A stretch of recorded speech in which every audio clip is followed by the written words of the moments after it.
My name is Victoria Hessian. I go by Tori.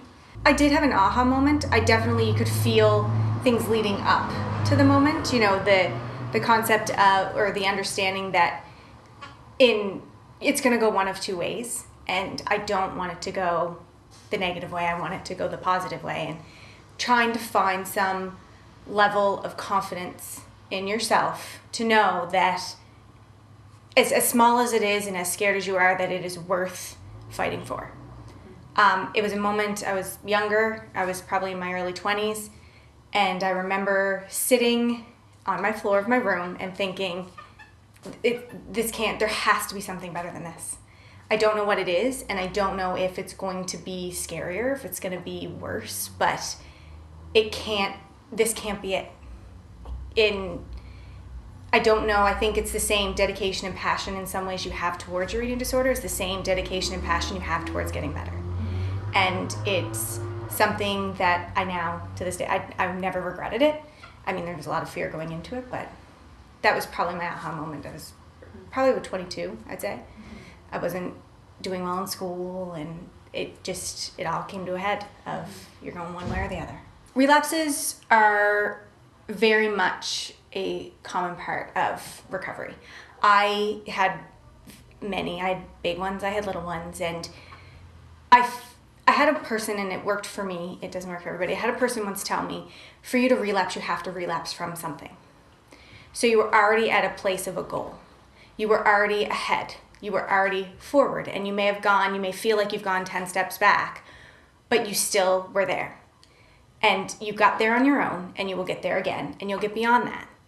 And every time I had a setback, a big one, a small one, I would always think of that point of, I fell from somewhere that is bigger than me, and somewhere that I may not have appreciated at that moment, and then once you hit there again, you're like, wow, I'm gonna keep going. We give a very glorified experience of what eating disorders is. Eating disorders is like, and I even going into recovery relapsed so many times because I thought it was gonna be this straight line. It's gonna be great, and you're gonna go, and you're gonna talk about it, and it's gonna be fine, and then you go home, and you're like, wow, this is awful.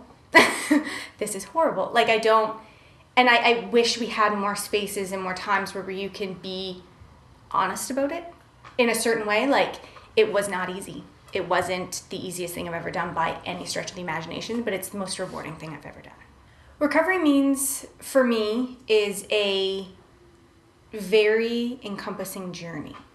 A journey that has its setbacks and its accomplishments, and it's something that I truly find now, on the other side, a lot of happiness towards. It can seem very daunting at the beginning. I know when people ask you in recovery this question at the beginning, you're like, oh my gosh, I don't know. But it truly is, it's your own adventure. My recovery was heavily based in community-based programs, through Dalhousie, through other forms of outpatient, as well as family and friends. My family played a big part in my recovery of just being as supportive as possible in the determinants of how much you can in those types of situations. And my friends were great, understanding. Not everyone was, but the ones that were there definitely were. And so, other than that, music.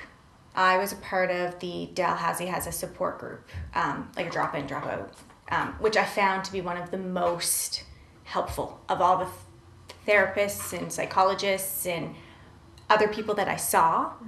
No matter if you're at the beginning stage, at the end stage, in the middle, in the thick of it, in a relapse, is that the only thing you owe the world is to be yourself. At every moment, whether you are struggling, that is all the world wants from you. They want you exactly as you come. And it's oftentimes with eating disorders, I know for myself, it's the feeling that you're never enough, and all the world wants from you is everything you already are. So just don't give up on yourself.